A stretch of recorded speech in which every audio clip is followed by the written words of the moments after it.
Hello and welcome to episode 8 of Slacker News, a podcast about all things tech. It is Friday the 5th of January. I'm Shane. I'm Martin.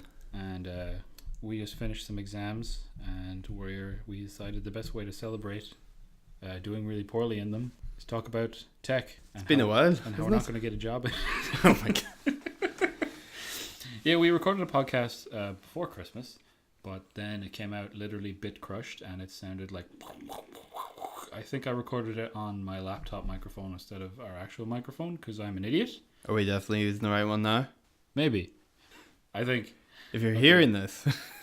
We'll be fine. Okay, so today we're going to talk about the founder of Litecoin selling all his Litecoin, the founder of Ethereum being a big baby, how Bitcoin is essentially useless now to most people, Intel. Yeah, it's a shit fest. And Ajit Pai. It's a shit fest. It's a shit fest. Okay. Going well. What do you want to start with? Let me see what makes sense. You have a little rant about Bitcoin. Okay. See where it goes. So, Bitcoin at the minute is absolutely useless. There's so many backed up transactions. The transaction fees are through the roof. I'm going to get the actual number of backed up transactions right now. It's quite a lot. Yeah, I think it's over 150,000. Full disclosure, do you own any Bitcoin? No, I can't. Are you biased? I can't afford the fee to receive it. That would completely cut off. I own, full disclosure. I own 200,000 kin. Okay, and people are just starting to Google that now. Yeah, they kick cryptocurrency. I have fractional amounts of Bcash and Litecoin, and I have Bitcoin and Dogecoin. Oh yeah, I got you Dogecoin for your birthday. I have the best amount of Dogecoin. It's obscene, I can't say. Yeah, no, they would give it away. Okay, this is loading, but the cashed amount on Google is 197,888 unconfirmed Bitcoin transactions. I'm so glad I'm part of that. Yeah. Well, not unconfirmed transactions. I'm not that unlucky at the moment. So that's 10,000 Bitcoins of fees. Jesus. Just tied up. Yeah. I think they'd have a couple more computers put on there, you know. And the whole issue with this is the people on the main Bitcoin fork refuse to increase the block size. There's a hard-coded 1 megabyte limit, which caps out at about 7 transactions per second. And they can increase it, but they don't want it. Because which of the forks have increased it? Bitcoin Cash increased it to 4. So it's... Or was it 8? Is it... Oh, 8 seems like a lot. And then Bitcoin Gold, I think they increased it to 8 or 2, and then they changed their algorithm. Okay. And what about... That's why Bitcoin Cash is being used right now. Yeah. You can process transactions and it doesn't cost $50 each time. Yeah, you can actually send money. So you can use it. It's like cash. Oh my god. But the issue with it is it's gone completely away from the whole what it was meant to be. Yeah. In fact, the guy who made Bitcoin Cash was the next in line after Satoshi Nakamoto left the project. Gives them a bit of validation though. Well, that technically means that Bitcoin Cash is now the true Bitcoin. I guess. It's like following the true path because the minute if you keep the block at 1 megabyte, the fees keep going up. So the miners get more money, and then they're having a great time. And then Bitcoin keeps going up because people are all jumping on the bandwagon. Mortgaging their houses. Yeah. Don't do it, by the way, if you're thinking about it. Yeah, never get a mortgage. Hey, Lamar. Yeah, Bitcoin is just ruined. It's shite. Remember when the Winklevoss twins were like, hey, Bitcoin futures, and the January 2018 figure was $16,000? Well, what are we at now? Probably not that. We might actually be close to it. We're at 16,000. Are we? I can tell you in euro. It's 13,300 euro, is it? At the moment? About 16,000. Okay.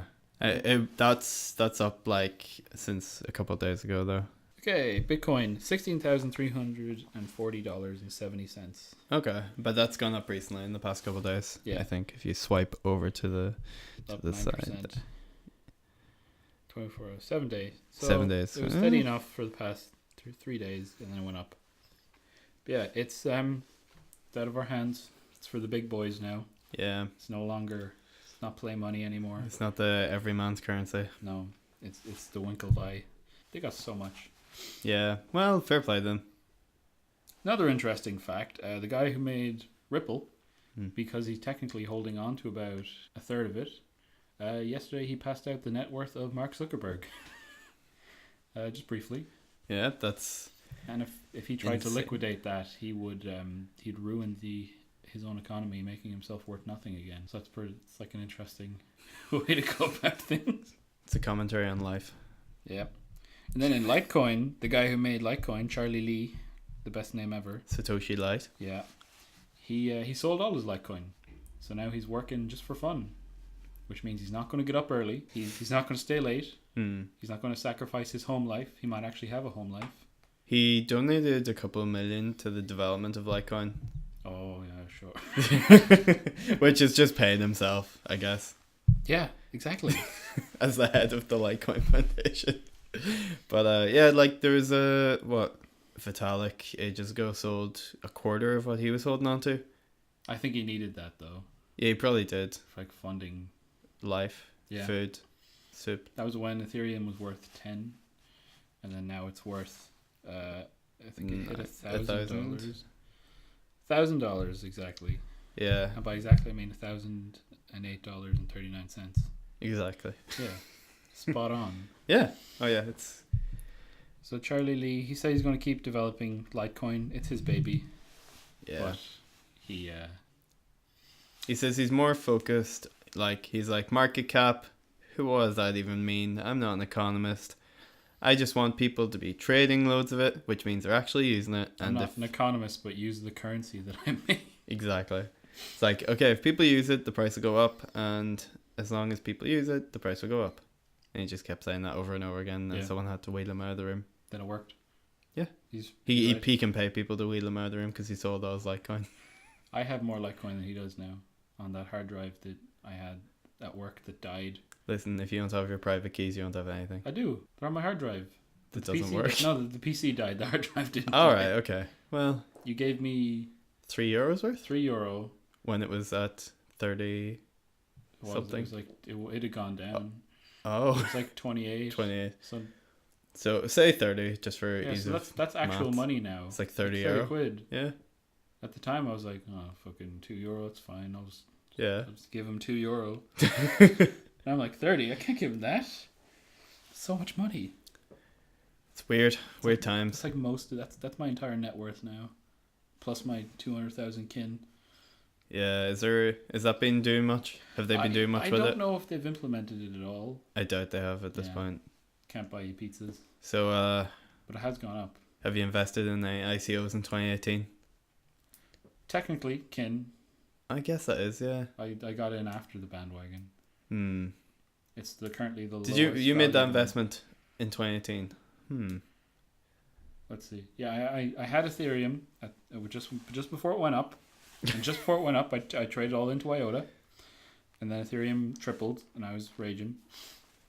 And then IOTA were like, hey, we're not actually partnered with Microsoft. So IOTA went down, and then I got mad at them. So I went, you know what? Kin, because I can have a lot of it because it's so cheap, and I like big numbers. Yeah. When has Kick ever made me feel uncomfortable about anything? So Vitalik. Okay. So Vitalik Buterin, the Ethereum founder, is there's an article here on Business Insider from the UK, and I like the way they phrase it. He's fed up with the immaturity of the cryptocurrency community, and he threatened on Twitter on Wednesday, and that was like 28th, 27th of December. It was a while ago. Yeah, but I was in Spain. He threatened on Twitter on Wednesday that he would leave if folks in the space didn't get their act together. So basically he's saying the need to differentiate between getting hundreds of billions of dollars of digital paper wealth sloshing around and actually achieving something meaningful for society, which is a fair point. Isn't he like 20? Yeah, so that's the thing, he doesn't get it yet. I'm going to assume that he very much recently lived with his parents. So he's like, I don't need my billions. I mean, full disclosure, I'm 21. I don't know shit. I don't know shit either. But I'm 22. Oh shit. Yeah, I don't know. I respect where he's coming from, Yeah. but the problem is he's venting on Twitter, which never looks good. Yeah, he's bitching to the people who are, like, even if they're just traders trying to make money, they're still, I would say, benefiting the currency and the platform as a whole. What do you think? Well, have you ever bought anything with a cryptocurrency in person No. or use it to pay for anything?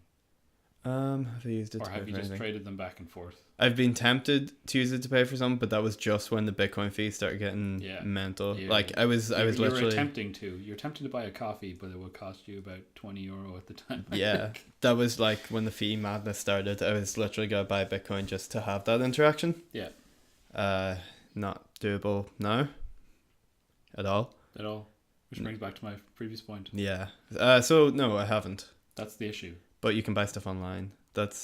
I used it to cash out some of my CS:GO skins. Yeah, I couldn't get any cryptocurrency at all because of the law. There are ways to get cryptocurrencies, obviously. That was my way because I was already verified with them. Yeah.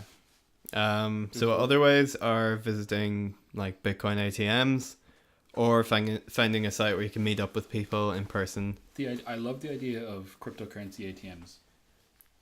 That's fantastic. But But the fees on them are crazy. are they? Yeah. I see. They're always fucking extortionate. Like I guess that's true anonymity. Oh, but only if you approach the ATM in a ski mask because they have those cameras on all the time. It's not even about anonymity though. It's like they're just giving bad exchange rates for euro to Bitcoin. If you get me. Oh yeah, true. But I meant like it's worth paying it. Yeah. If you. I mean, you could just use Monero. That's true. But like Monero is even less accepted than Bitcoin and all that. Yeah, but I'll see what the fees are like. Maybe I'll.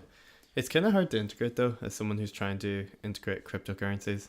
Some of them are not making it easy for me. It's piss easy if you want to accept them online, but you know, who wants to do that? I'm right there with you. Yeah. Don't do cryptocurrency for a college project, and if you do, pick one. Yeah. Not say, hey, we accept 5. Do you think it would have been easier to make your own?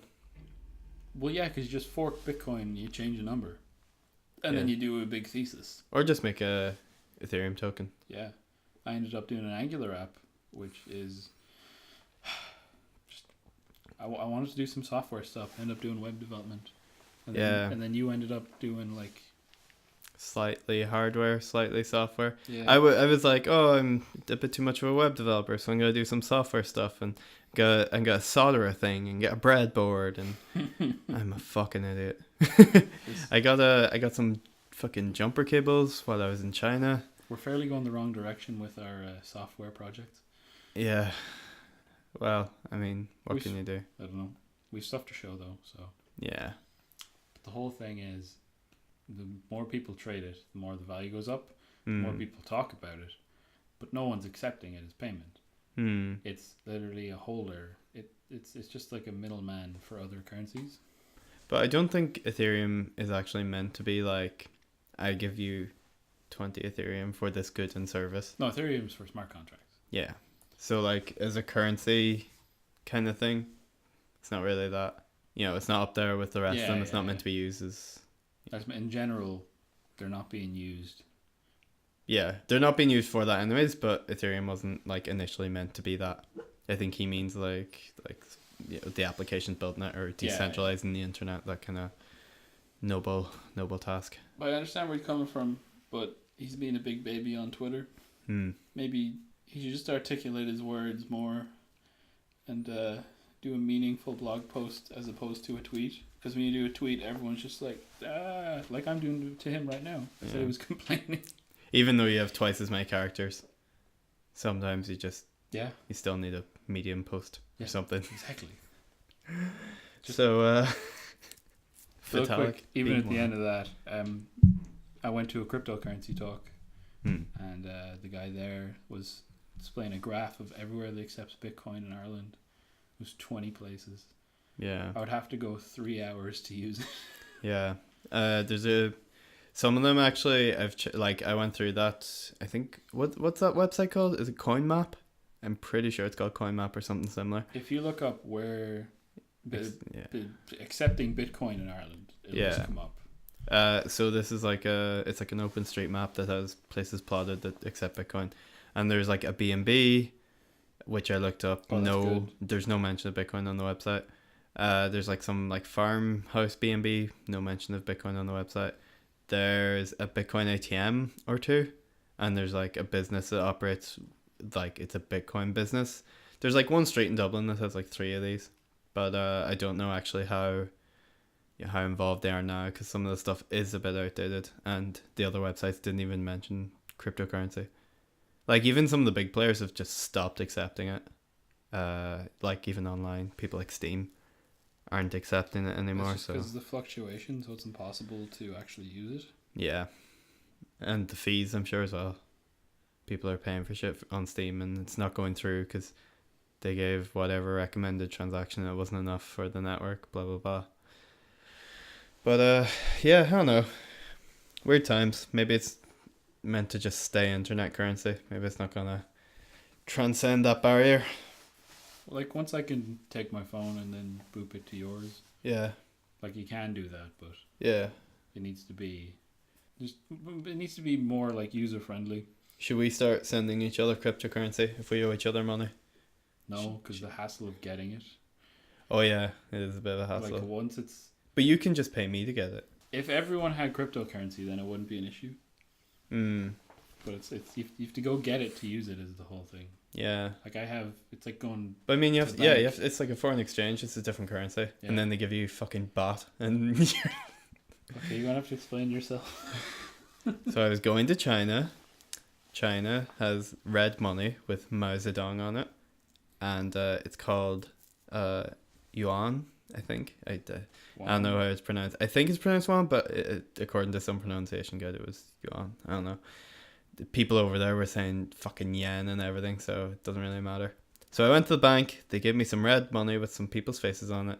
I took it home, brought out the envelope, looked at it, and it was. You said to me, that looks Thai. Yeah, the writing like, on the note. I was like, you're right there. I would have sworn that was Thai. Yeah. And then you were looking up. You're like, hey, what's this fake money look like? Just to be sure for when I go over there, because it's a big issue. Yeah. You couldn't find it, so I'm like, let's just see what Thai money looks like. Yeah. And spot on. That was it. So I had to go back to the bank and be like, hey, wrong red money. If it was the other way around, you would have made a 500% profit. Yeah. But no, they gave you like. Better than cryptocurrency. Yeah. Oh, I feel like an idiot right now. Okay, so while I was in Shenzhen, cut that out. I didn't see anyone using cryptocurrency, which I expected to see. I saw lots of QR codes for WeChat, because WeChat Pay was used everywhere. Yeah. Because I bought an Arduino and some cables and shit, and the guy was like, "Do you not have WeChat Pay?" And I was like, "No, take my fucking notes." He's like, "Right, fine, whatever." Do you not want to? He was like, "Can we not just?" He had to like get a rucksack from under the desk and like fucking go through it. Like everyone I dealt with in cash had to do that, and my cash, like I had way too big of a denomination, even though it wasn't that. Like it was like €13 worth in the note. Yeah. But that was 100 yuan, whatever. Do they have like a 1? Yeah. So that'd be a 7 1.3 cents. Or yeah. Yeah. Yeah. So I they have a note and a coin actually. I think I have one of the coins around here somewhere, but the note I used in like a vending machine in the airport or something. Why not? I kept some of it. It's somewhere around here, but I wasn't worried about spending it all It's up. like everyone uses WeChat. Yeah. Like I've heard it, but I didn't think it was like that big. It's so ubiquitous. A couple of places take Alipay, which is just the Alibaba payment, but it's more predominant that people take WeChat. And I was in like that I no idea how to pronounce the name, but that big electronic market in Shenzhen, and I didn't see a single cryptocurrency thing there. Soon they'll all use Kin, and then I don't know, 80 euro. All right, yeah, it is. Ignore what I said. Is Kik actually blocked in China? Yeah, Kik's not in China. Fucking hell, that's great. It's only WeChat. Yeah, Signal wasn't blocked, which I thought was hilarious. Signal, the end-to-end encrypted messenger app for paranoid nerds. Maybe they can't block it. That could be it. It's too encrypted. Double encrypt everything. So, yeah. So I didn't see a single thing. And I was kind of sad because I was like, hey, I'm going to spend my shit. But that was just after I sold all my Litecoin. Because I was like, I can finance this trip with Litecoin. I know you didn't see anyone using cryptocurrency. Could you like hear a Bitcoin mine humming in the distance, just whirring away the volume of an army? Just in a bus, and you go through like a really cool area, and you're like, oh my god, it's freezing. It's like, yeah. And you pass past it, and it's like 1,000 degrees. Yeah, you just see like a cacophony of fans, and you can see the power cables pulsing under the ground. You're like, don't look at that. That's secret. Yeah. It's I think the funny thing I saw while I was there was a billboard that had crashed, and someone was using TeamViewer to go in and fix it. And this isn't like the main shopping street in Shenzhen. I was just thinking, would have been great if I got that TeamViewer ID. Just hijacked this huge billboard in the middle of the city. Fuck's sake. I saw a lot of shit like that, actually. It's pretty funny. Boop. Alright, okay, so there's the quickest rundown of a topic that we're ever going to do. What do you know about Intel? They make the CPU. There was exploits. One was called Meltdown, the other was called Spectre. I don't know what the difference is, but I know one allows you to run JavaScript and let JavaScript access the files and stuff in your browser. It essentially gets a parent element of the JavaScript code running or some bullshit like that. And the other one, Meltdown, is... Okay, so Intel were very smart, and they were like, okay, let's look at what this person just was doing, and then we can use that to predict what they're going to do. And if they get it right, you get a huge performance increase because you can like preload the thing. Oh, and yeah, I read about that. Yeah, so the problem was they could read stuff that was meant to be private. To see, you know, if you had done it before, they had access to it. And there was some bullshit, assembly bullshit there, where if someone got in, they could access that unencrypted private stuff that you're not meant to see. So is that the equivalent of, it could read, I think it could read the passwords in the Chrome saved passwords thing, you know how they're not shown? Yeah, I think that's the Spectre one. But it can read those. Yeah. It's bad stuff altogether, and their stock only dropped 8%, I think, but they knew about it for a couple of months, and in November the CEO sold as much of his stock as he could and made bank. 29 million. 29 million. So he's down to the least amount of stock he's allowed to have, like legally, like to still be a fucking person in the company probably. Which is still probably a lot of stock, but yeah. So Intel, major bug in their architecture. Yep. I heard it doesn't affect AMD. And okay, so there's a fix, kind of. They've released a fix. You'll have to patch your OS, patch your browser, patch everything you own, and you're liable for performance hits of 5%, like across the system, and 30% on more extreme tasks. So not great, for pretty bad PR. Do I have to do it? It's a security hole if you don't. So yeah. What if my information is worthless? Then why am I so paranoid? Yeah, that's a good point. Alright, we'll wrap this shit up. Okay. How do you wrap something up? So, oh my god. So we're on Twitter at Slacker Newscast, though we don't really use it that much. We're on Facebook, Slacker News Podcast, SoundCloud, iTunes. We applied for Spotify, but they don't like us. What Stitcher, else? Stitcher, TuneIn, Radio. I think that's it. Instagram, of course. You got to put up some sick pictures from your trip. Yeah, I have to put them on anything though. I haven't put them anywhere. That's fair. They're just sitting in Google Photos because I'm not as paranoid as I thought I was. Bye. Goodbye.